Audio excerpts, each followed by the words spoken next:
Honey, ano bang iniisip mo? Napakalaki ng bahay natin. Wala naman tayong anak. Sino magmamana nito? Kailan, ano? Antonio! Mabuti. Tingnan mo! Bakit hindi pinakarwas yan? Ako na pong bahala niyan. Pakakaruwas ko yan. Alam mo yung mga klase mga driver natin. Halika na, honey. Boss! Boss! Antonia!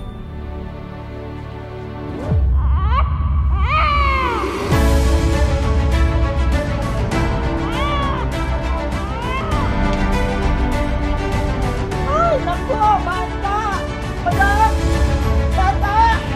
Ay, bata! Madam! Kunin mo, madam! Hani, kunin mo! Madam! Dali, madam! Answered prayer ito. Kailan pa naman ako pumalpak sa'yo? Isigurihin mo lang na magkakapera kami.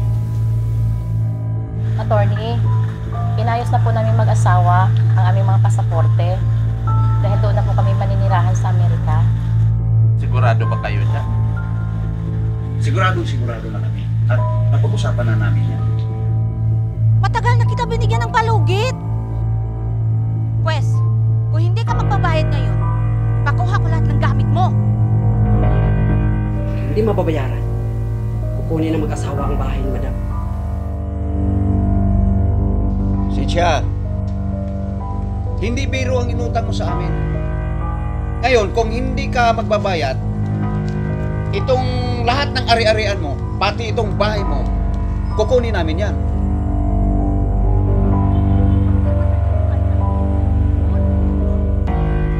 Ano ba? Ang dumi-dumi!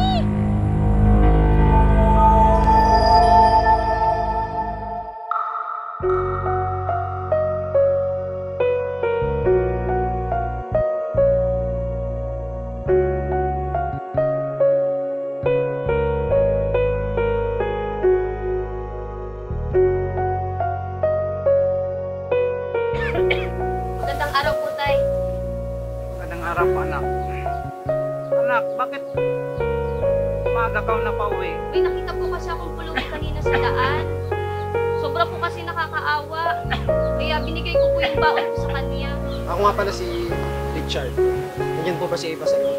Anak, gayahin mo kami ng mama mo. Tumutulong kami sa mga ngayon. Madam! Madam!